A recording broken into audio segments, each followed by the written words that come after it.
दोस्तों अगर आपको ये सीरीज पसंद आ रही है और ऐसे ही काफी मजेदार साइंस फिक्शन सीरीज आपको देखनी है तो आप चाइल्डहुड एंड्स नाम की एक सीरीज है मेरे चैनल पे, उसकी लिंक मैं नीचे दे रही हूँ। वो 3 ही एपिसोड है, देखना, बहुत ही मजेदार सीरीज है।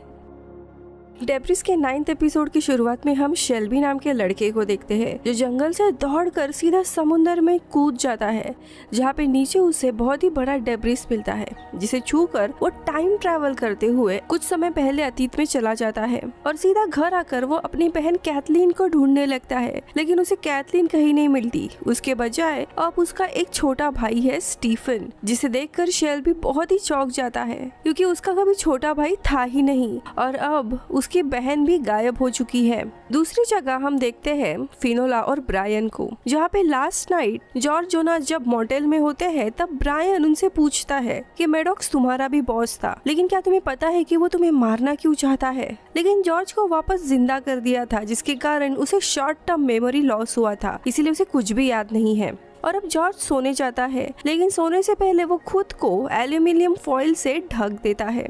अब अगले दिन ये तीनों भी ग्रासियस नाम के एक साइंटिस्ट से मिलने के लिए जाते हैं, जहाँ पे वो जॉर्ज के साथ ही ऑर्बिटल में काम किया करता था, लेकिन डेब्रिस के कारण उसे काफी इंजरी हो गई है और उसने काम छोड़ दिया था। अब जॉर्ज की सारी सिचुएशन जानने के बाद वो उसकी मदद के लिए रेडी होता है और उसे अपना प्राइवेट लैब भी लेकर आता है, जहाँ पे अब जॉर्ज वो डिवाइस बना सकता है। अब इसी दरमियान इन दोनों को भी शेल्बी का केस मिलता है, जिन्हें वो डेब्रिस इंस्पेक्ट करने के लिए जाना था, इसीलिए फिनोला अपने पिता को गुड बाय करके वहाँ से निकल जाती है। अब लोकेशन पे आने के बाद उन्हें कुछ रीडिंग्स मिलती है, इसीलिए वो नजदीक के ही घर जाते हैं। ये घर होता है शेल्बी का ही। अब शेल्बी को देख ऐसा लग रहा था वो इन्हीं लोगों के आने का इंतजार कर रहा है और इन दोनों के नाम भी वो जानता है। ये देख दोनों भी हैरान होते हैं और तब शेल्बी इन्हें बताता है, मैं और मेरी बहन कैथलीन को समुंदर में 2 दिन पहले डेब्रिस मिला था डाइविंग करते वक्त, और हमने जब उस डेब्रिस को टच किया था तब सीधा हमने कुछ समय पहले टाइम ट्रैवल कर दिया था।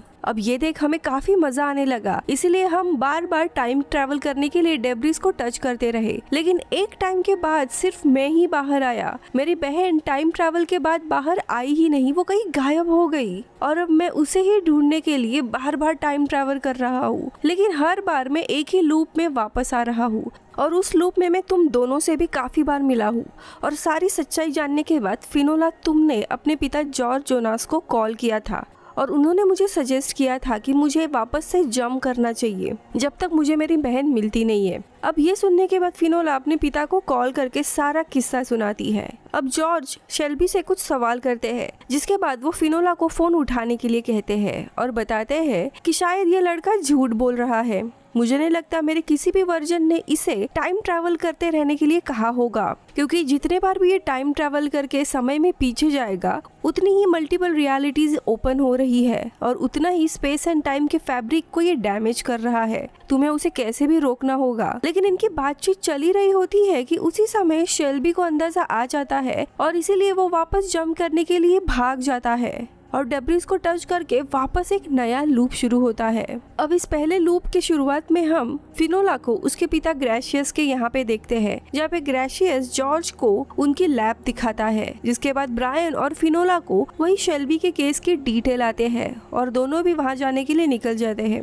इस बार भी सारी चीजें सेम होती है और फिनोला उसी तरह अपने पिता को कॉल करती है। अब कॉल पर जॉर्ज शेल्बी से पूछते हैं कि तुम जब टाइम ट्रैवल करते हो तब तुम्हें कौन से कलर नजर आते हैं, लेकिन शेल्बी कहता है कि उसे याद नहीं है कौन से कलर दिखाई देते हैं। अब कलर का पैटर्न जानना जरूरी था, इसीलिए शेल्बी ऊपर के कमरे में जाता है। वही यहाँ पे जॉर्ज फिनोला को वार्न करता है कि इस लड़के को डेब्रिस के पास भेजना भी मत, क्योंकि ये बार बार जंप करके पूरी रियलिटीज को खराब कर रहा है। लेकिन यहाँ पे हम देखते हैं शेल्बी अपना गोप्रो लेकर वापस से जंप करने के लिए जा ही रहा होता है कि तभी उसे एक मिरर में कैथलीन दिखाई देती है, जिसके बाद वो बाहर आकर इनको बिना पता चले समुंदर में जंप करता है और वापस एक नया लूप शुरू होता है।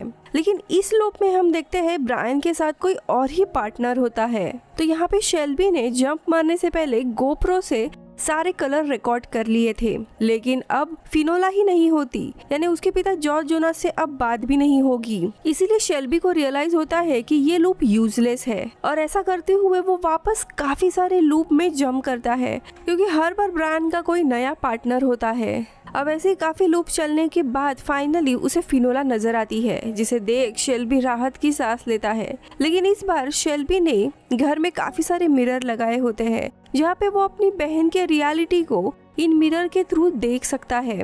इसी दरम्यान हम मैडॉक्स को देखते हैं। उसे पता चलता है कि उसकी पत्नी जूलिया को उसके साथ नहीं रहना है और वो डिवोर्स लॉयर के साथ एक मीटिंग कर रही है। ये देखकर वो मीटिंग को क्रैश करता है और अपनी पत्नी जूलिया को साइड लाकर उसे काफी रोकने की कोशिश करता है। और यहाँ हमें पता चलता है कि जूलिया के कारण ही उसके बेटे का एक्सीडेंट हुआ था और उसी के कारण उनका बेटा अब ना तो चल सकता था ना बोल सकता था, और इसी गिल्ट में उसे इस शादी में नहीं रहना था।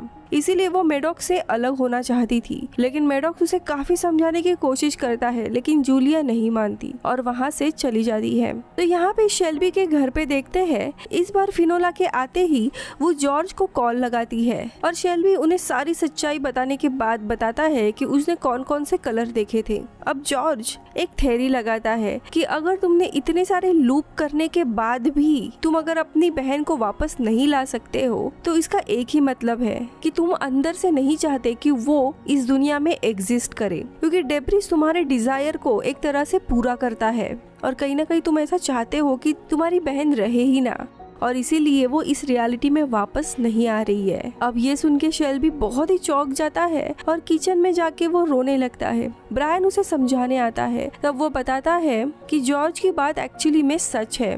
दरअसल वो और उसकी बहन ट्विंस है और उसकी बहन शेल्बी से काफी ज्यादा स्मार्ट थी और इसीलिए शेल्बी अक्सर विश करता था कि उसकी बहन कभी इस दुनिया में एग्जिस्ट ही ना करे, और अब वो डेब्रिस उसके उसी डिजायर को सच ला रहा है।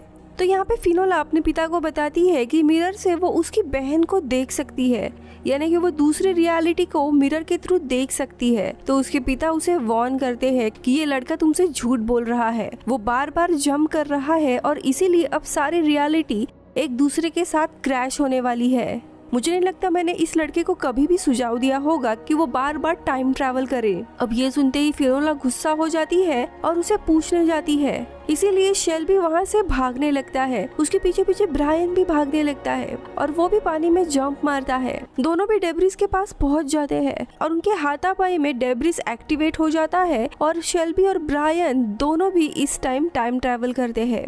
और अब अगला लूप शुरू होता है। अब ब्रायन ने भी टाइम ट्रैवल किया है, इसीलिए इस लूप में ब्रायन को भी सारी चीजें याद है। हम देखते हैं ब्रायन किसी और पार्टनर के साथ होता है और अब वो गुस्से में घर आकर सबसे पहले तो शेल्बी को हथकड़ी लगाता है। और हम घर के अंदर देखते हैं तो दूसरे रियलिटीज के डोरवेज अब ओपन हो गए थे, यानी कि अब मिरर से नहीं बल्कि बीच बीच में ही दूसरी रियलिटीज ओपन हो रही थी और जल्दी ही ये सारे रियलिटीज क्रैश होने वाली थी। अब उसकी पार्टनर जो होती है ग्रेस, वो ये सब कुछ देख लेती है और अपने मेन टीम को कॉल करने जाती है, जो कि डेब्रिस को डीएक्टिवेट कर देंगे, जिससे इन सारे रियलिटीज का डोरवे क्लोज होगा। लेकिन ब्रायन हमेशा के लिए इस रियलिटी में ट्रैप हो सकता है। अब ब्रायन को अगर यहाँ से निकलना है तो कोई ना कोई रास्ता ढूंढना था, इसीलिए वो इस रियलिटी की जो फिनोला होती है उसे कॉल लगाता है और उसे उसके पिता ने कहे हुए बातें समझाने लगता है, ताकि उससे कुछ डिटेल्स मिलती है या नहीं ये पता करे। और यहीं पर ये एपिसोड खत्म होता है। अब एपिसोड 10 की शुरुआत में हम देखते हैं ब्रायन फिनोला से उसके पिता के बारे में पूछने लगता है।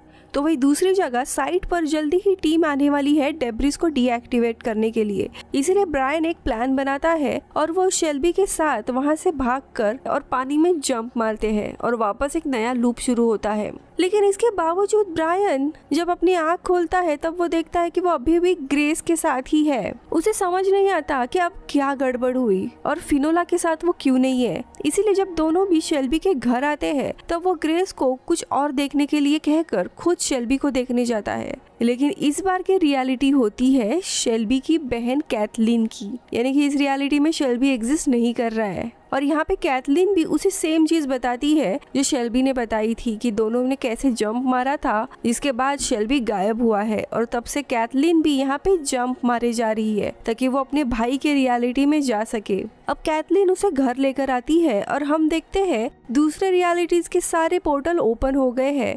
इसी दरम्यान ग्रेस घर के अंदर आती है और इतने सारे पोर्टल्स को ओपन करता देख वो डेब्रिस को शट डाउन करने के लिए अपनी टीम को बुला लेती है। इसीलिए ब्रायन उसे रोकने जाता है और उनका आर्ग्यूमेंट होता है, लेकिन इसी दरम्यान कैथलीन घर से भाग जाती है और डेब्रिस के पास जाने लगती है। ये देख ब्रायन भी जाने लगता है और दोनों भी एक साथ वापस से टाइम ट्रैवल करते हैं। लेकिन कैथलीन ने ब्रायन से पहले टाइम ट्रैवल किया था, इसीलिए इस बार ब्रायन किसी और ही रियलिटी में चला जाता है। तो वही कैथलीन ब्रायन के ही आने का इंतजार कर रही होती है, लेकिन उसके सामने आती है फिनोला और उसका दूसरा एजेंट। वो फिनोला को पहचान जाती है क्योंकि पहले वाले रियलिटी में ब्रायन ने उसे फिनोला और उसके पिता के बारे में बताया होता है। अब वो फिनोला को सारी सच्चाई बताकर घर में जो ओपन हुए सारे पोर्टल्स है और डोरवे है वो दिखाती है। अब इस रियलिटी में फिनोला के पिता अभी भी ऑर्बिटल पर ही काम कर रहे होते हैं। अब उन्हें वो कॉल करके सारा किस्सा बता देती है। अब उसके पिता भी यही सजेस्ट करते हैं कि इस लड़की को वापस जंप करने मत देना। इसी दरम्यान कैथलीन को घर में एक रियलिटी दिखाई देती है जिसके पार वो अपने भाई और ब्रायन को देख पाती है और वो लोग भी इसे देख रहे होते हैं। अब यहाँ पे फिनोला पहली बार ब्रायन को देखती है। इस रियलिटी में जो ब्रायन होता है वो अभी भी अफगानिस्तान के वॉर में होता है। अब यहाँ पर उसका भाई पेपर पे लिखकर बताता है कि हम तुम्हें देख पा रहे हैं और ब्रायन भी कुछ मैसेज फिनोला के लिए लिख रहा होता है, लेकिन तभी वो पोर्टल क्लोज हो जाता है।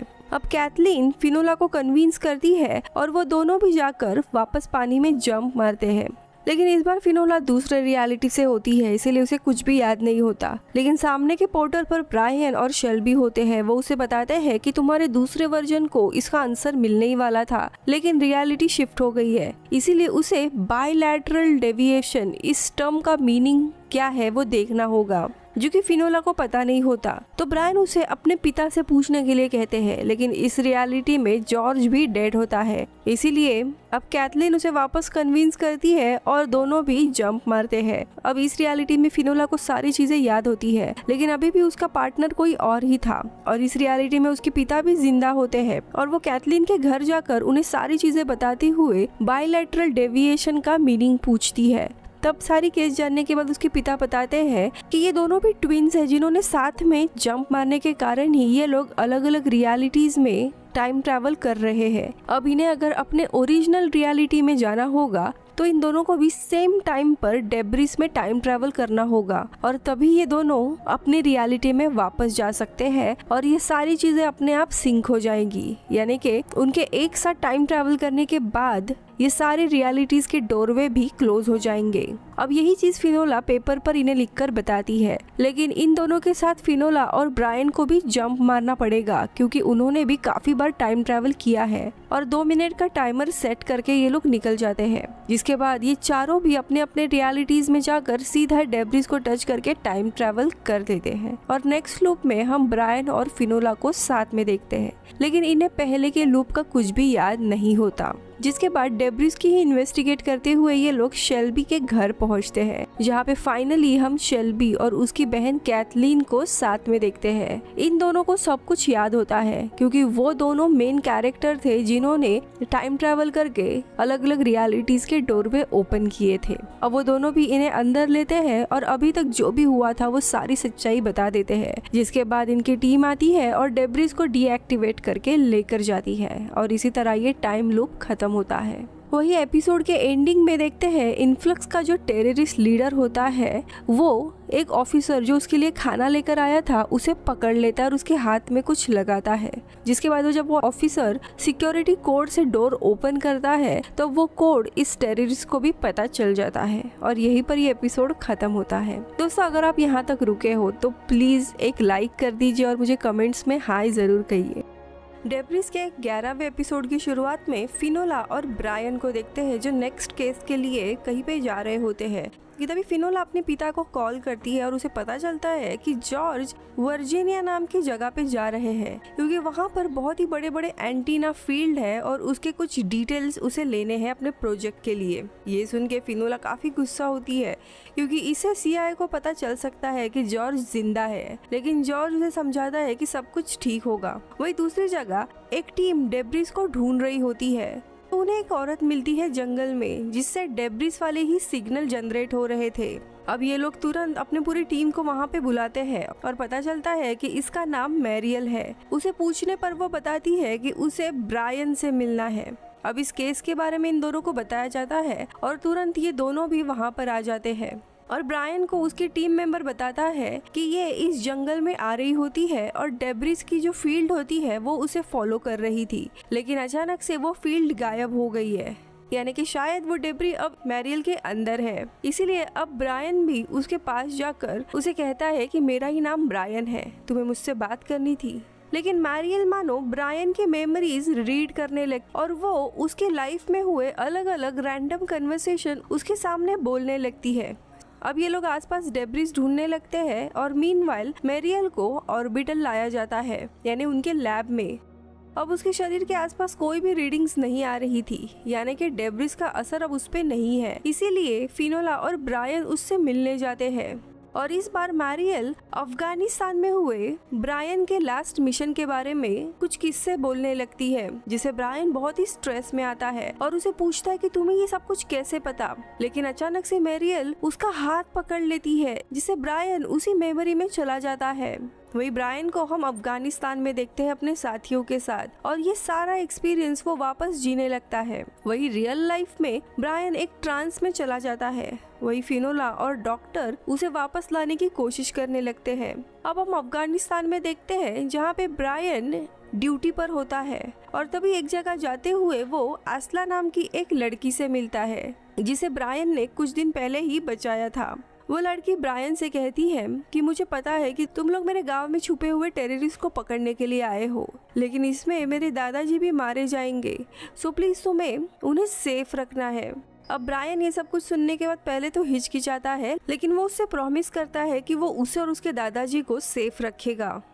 अब काफी दिनों तक आसला ऐसे ही मिलिट्री कैंप में आती रहती है और ब्रायन और उसकी बॉन्डिंग बढ़ती है। ब्रायन उसके लिए केयर करने लगा था और एक दिन ब्रायन की मदद करने के लिए आसला उसे टेररिस्ट के ही लोकेशंस के कुछ फोटो लाकर देती है ताकि ब्रायन उन्हें पकड़ सके। अब इनका ये जो भी पूरा कन्वर्सेशन चल रहा होता है वो रियल लाइफ में मैरियल हर एक डायलॉग बोल के सबको सुना रही होती है, जिससे फिनोला और मैडॉक्स भी सुन रहे होते हैं। लेकिन मैडॉक्स को एक चीज पता नहीं चलती कि डेब्रिस के पास ब्रायन की मेमोरीज का एक्सेस कैसे है। तब फिनोला बताती है कि जो क्लोन वाला डेब्रिस था जिसपे उसने और ब्रायन ने काम किया था, तब डेब्रिस ने ब्रायन का एक और क्लोन बनाया था और शायद उसी क्लोन के कारण डेब्रिस के पास ब्रायन के मेमोरीज का एक्सेस आ गया है। लेकिन वो डेब्रिस अलग था और ये डेब्रिस अलग है। तो फिनोला अनुमान लगाती है कि अलग अलग डेब्रिस दरअसल एक दूसरे से कनेक्टेड हो सकते हैं और हाइव माइंड की तरह ही काम कर रहे हैं,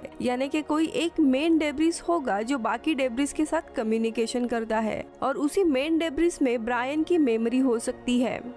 तो यहाँ पे अफगानिस्तान में हम देखते हैं आसला ने जो लोकेशन भेजा था उसके अनुसार ब्रायन गांव पे हमला करने का प्लान करता है और उसके पहले वो आसला और उसके दादाजी को वहाँ से निकलकर एक सेफ जगह जाने के लिए कहता है और वो लोग निकल भी जाते हैं। अब उसी रात वे लोग अटैक करते हैं, लेकिन वहाँ पर दुश्मन बहुत ही ज्यादा थे। लेकिन ब्रायन को कुछ सही नहीं लग रहा था और वो जब लाशों का ढेर देखने जाता है तब इन्हीं लाशों के बीच में उसे आसला का शव भी दिखाई देता है जो कि क्रॉस फायरिंग में मारी गई थी। इससे ब्रायन पूरा टूट जाता है।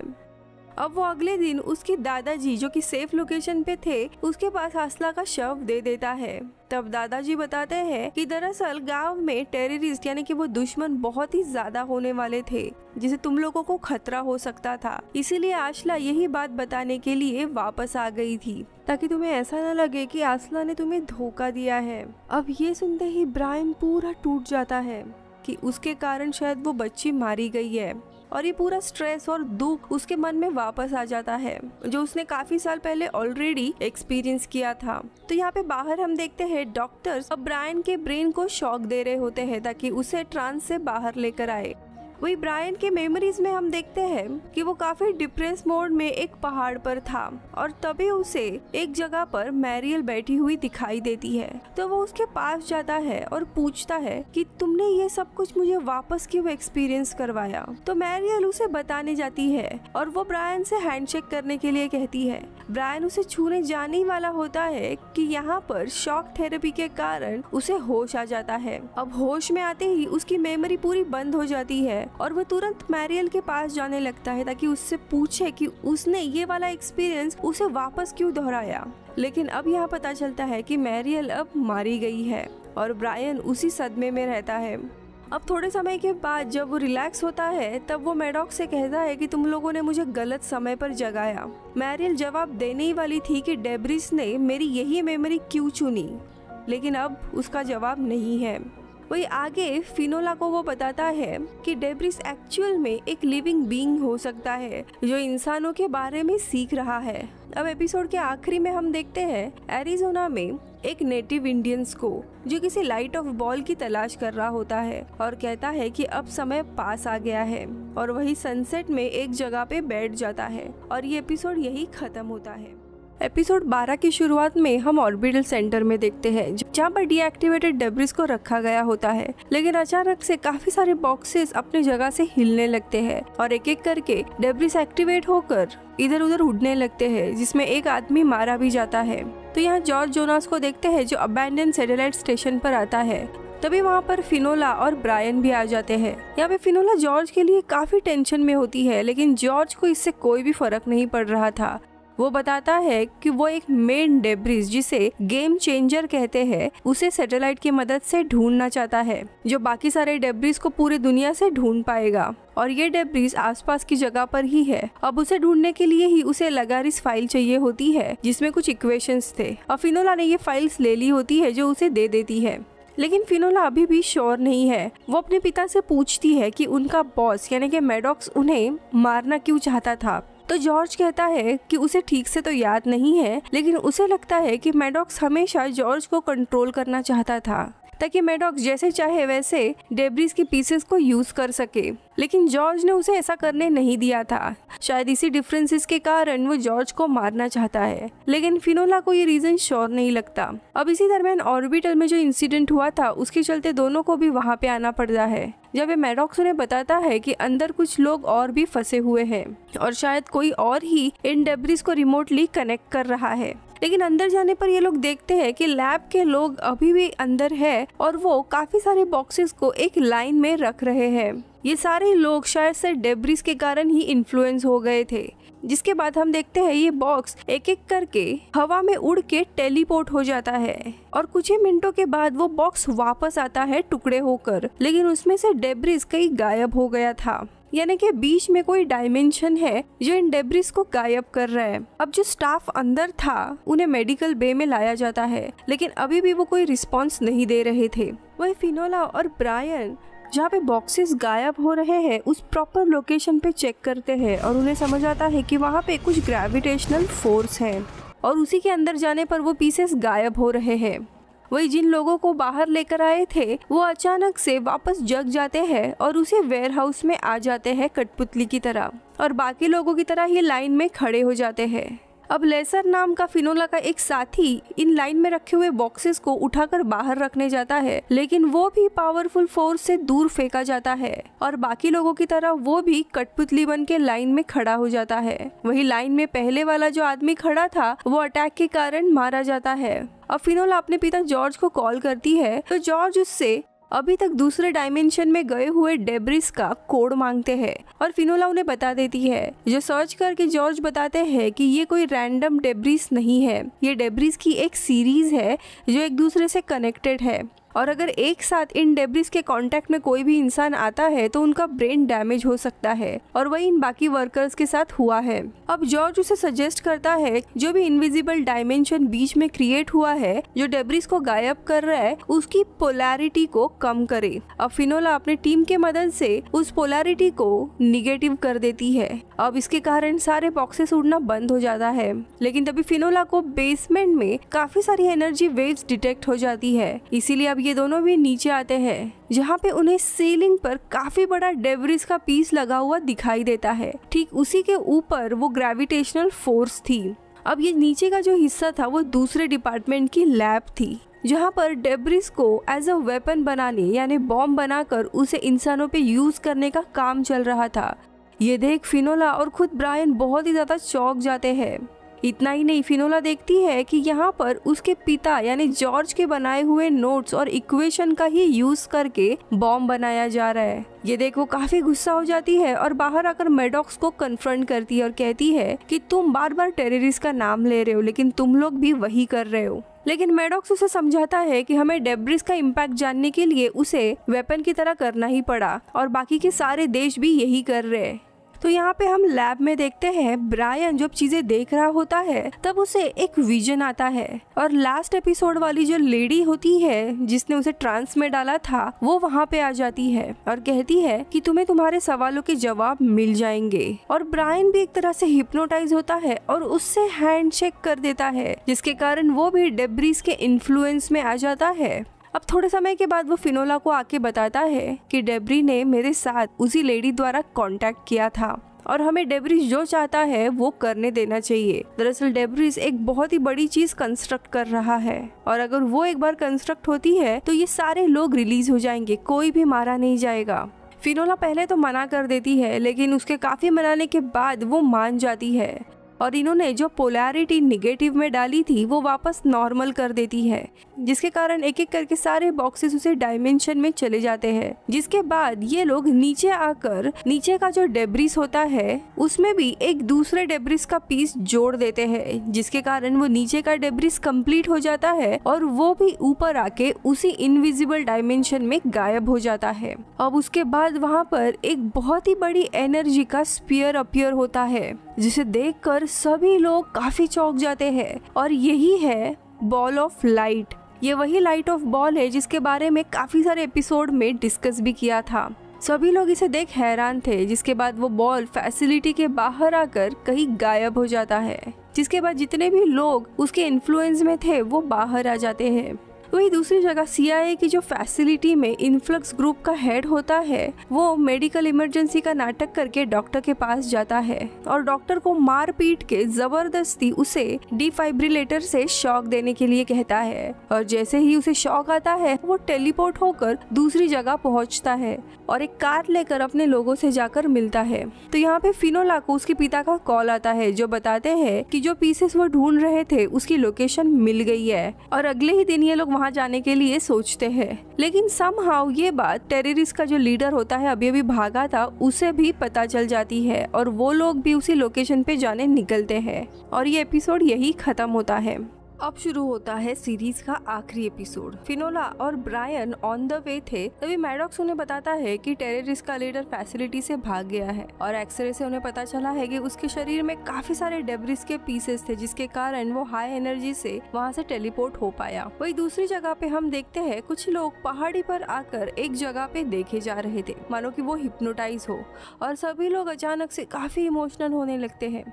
वही दूसरी तरफ हम जॉर्ज को देखते हैं जो बाइनोकुलर से देख रहा था और कोई अजीब सी फिगर उसकी तरफ आते हुए उसे दिखाई देती है, जिसके कारण वो डर जाता है। अब थोड़ी देर में वहाँ पे ब्रायन एंड फिनोला आ जाते हैं। यहाँ पर हम देखते हैं जॉर्ज ने खुद को फॉइल पेपर से कवर अप कर दिया था ताकि किसी भी रेडियो सिग्नल से उसे कोई ढूंढ ना पाए। उसकी ये हालत देखकर दोनों को भी काफी अजीब लगता है, जिसके बाद ये तीनों भी मेन डेब्रिस के लोकेशन पे पहुंच जाते हैं। यहाँ पे पहाड़ी के नीचे उन्हें वहीं पे काफी सारे लोग जमा होते हुए दिखाई देते हैं जो एक तरह से डेब्रिस के कंट्रोल में थे।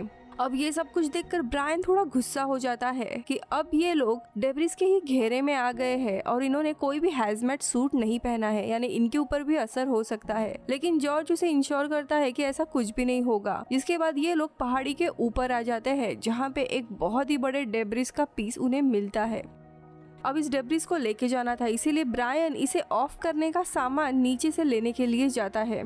अब वो जाते ही जॉर्ज फिनोला को बताता है कि जैसे ही डेब्रिस ऑफ होगा ये लोग लेके जाएंगे, जिसके बाद जो लोग नीचे हैं उनकी मेमोरीज अचानक से वाइप आउट हो जाएगी। उन्हें ये भी पता नहीं होगा कि वो लोग है कौन। अब ये सुनते ही फिनोला कहती है कि हम उन्हें बचा सकते हैं और मैं कोई तरीका ढूंढ निकालती हूँ, इसके पहले भी हमने लोगों को बचाया है। लेकिन तभी जॉर्ज कहता है कि हमारे पास उतना समय है ही नहीं, क्योंकि अब कभी भी यहाँ पर इन्फ्लक्स ग्रुप आ सकता है। अब इन्फ्लक्स इस टेररिस्ट ग्रुप का नाम सुनते ही फिनोला पूरी शॉक हो जाती है और यहाँ पे हमें पता चलता है कि जॉर्ज जोनास इन्फ्लक्स ग्रुप से मिला हुआ है और उसी ने पिछले रात को उन्हें बताया था कि उसे लोकेशन मिल गया है। और फिनोला उससे काफी सारे सवाल करती है और वो आगे बताने लगता है कि उसने जानबूझकर सुसाइड किया था ताकि वो खुद को वापस जिंदा कर पाए इन्फ्लक्स की मदद से। वो आगे बताता है कि वो इन्फ्लक्स के साथ काफी समय से मिला हुआ है और किसी भी देश के साथ काम नहीं करना चाहता, क्योंकि यूएस और बाकी के सारे देश आपस में लड़ने के लिए ही डेब्रिस का इस्तेमाल कर रहे हैं। अब ये सब कुछ सुन के फिनोला बहुत ही गुस्सा हो जाती है और वो अपने पिता पर चीखने लगती है, क्योंकि उसी के कारण उसने मैडॉक्स और अपने बॉस को धोखा दिया था। अब जॉर्ज आगे बताता है, मैंने तुम्हें झूठ कहा था कि इस डेब्रिस के मदद से बाकी डेब्रिस को हम ढूंढ लेंगे, लेकिन ये सबसे पावरफुल डेब्रिस है। इस डेब्रिस के मदद से हम इंसानों के अलग अलग माइंड्स को हम एक ही में ट्रांसफर कर सकते हैं, जिससे इंसानों का एक ही कलेक्टिव माइंड बनेगा और इंसानी इवोल्यूशन में हम एक नया स्टेप ले लेंगे। और फिनोला को लगता है कि उसके पिता को इन्फ्लक्स ग्रुप ने चेंज किया है और उनके ब्रेन को रीवायर कर दिया है, लेकिन जॉर्ज कहता है कि ऐसा कुछ भी नहीं हुआ है, ये सारी मेरी ही थिंकिंग है और इन्फ्लक्स मेरी इसमें मदद कर रहा है। और फिनोला बहुत ही ज्यादा बिट्रेयल फील करती है, क्योंकि अब उसके पिता उसके और उसका परिवार तो छोड़ो पूरे इंसानों के खिलाफ ही हो गए थे। अब वो उन्हें काफी समझाने लगती है कि तभी वहाँ पे इन्फ्लक्स ग्रुप आ जाता है और फिनोला को पकड़ लेते हैं। तो वही पहाड़ी के नीचे से ब्रायन जब सामान लेकर आ रहा होता है तब वो देखता है और भी काफी सारे लोग ज्वाइन हो जाते हैं, इसीलिए वो गड़बड़ी में ऊपर आने के लिए निकलता है। लेकिन तभी ऊपर जॉर्ज फिनोला को एक पिल खाने के लिए देता है ताकि उसकी मेमोरी वाइप आउट ना हो, जिसके बाद ये लोग अपने अपने डिवाइस सेटअप करते हैं और इस डिब्री को डीएक्टिवेट कर देते हैं, जिसके कारण एक बहुत ही बड़ा वेव जनरेट होता है जिसमें नीचे खड़े लोग और ब्रायन बहुत ही ज्यादा इम्पैक्टेड हो जाते हैं। अब थोड़े समय के बाद हम देखते हैं सारे लोग डिब्रीज के इफेक्ट से निकल गए थे, लेकिन वो आसपास ही मंडरा रहे थे क्योंकि उन्हें याद भी नहीं है कि वो इंसान है। वही ब्रायन काफी जख्मी हालत में कैसे तैसे ऊपर आ जाता है। ब्रायन की मेमोरी इसको कुछ भी नहीं हुआ था, क्योंकि शायद वो भी डेब्रिज से पहले कनेक्टेड था। लेकिन ऊपर आते ही हम देखते हैं इन्फ्लक्स का जो नया मेंबर होता है ऑटो, वो ब्रायन को पहचान लेता है और कहता है कि मुझे नहीं पता था कि तुम अभी भी जिंदा हो। जिसके बाद ये लोग डेब्रिज को डीएक्टिवेट करके कार से जाने लगते हैं। जॉर्ज वापस एक बार फिनोला को अपने साथ चलने के लिए कहता है, लेकिन वो मना कर देती है और वो लोग निकल जाते हैं। और फिनोला पहले ब्रायन ठीक है या नहीं ये देखने के बाद उसे सारी सच्चाई बता देती है कि कैसे उसके पिता इन्फ्लक्स के साथ मिले हुए हैं और इसी के कारण मैडॉक्स शायद उन्हें मारना चाहता है। अब ये लोग डिसाइड करते हैं कि मैडॉक्स को ये सारी चीजें बता देंगे। वही दूसरी जगह हम देखते हैं मैडॉक्स उस रशियन लेडी से एक डिब्रीज को खरीद लेता है और उसे घर लाके अपने बेटे को सही करता है, जिसके कारण उसकी पत्नी भी खुश हो जाती है और इनका परिवार टूटता नहीं है। अब इस एपिसोड के एंडिंग में हम देखते हैं जो लाइट ऑफ बॉल होता है वो उसे इंडियन आदमी के पास आ जाता है। इसके बाद वो आदमी एक गुफा में आता है जहाँ पे हम वही MI6 का जो एक बहरूपिया एजेंट था उसे देखते हैं। वही केव के अंदर हम फिनोला को देखते हैं जो स्टैटिक मोड में होती है और ये सीरीज यहीं पर खत्म हो जाती है। अब ये एलियन टेक्नोलॉजी कहाँ से आई, या फिर जो अजीब सी फिगर हमने देखी वो कौन है, या फिर ये लाइट ऑफ बॉल क्या है, इसके बारे में कुछ भी बताया नहीं गया है। इसका कारण ऐसा है कि जैसे जैसे सीजन 1 आगे बढ़ा उसकी TRP नीचे गिरती गई और इसी के कारण सीजन 2 कैंसिल कर दिया गया और यहीं पर ये सीरीज खत्म होती है। मिलती हूँ अगले वीडियो में। अगर आप यहाँ तक रुके हो सो प्लीज चैनल को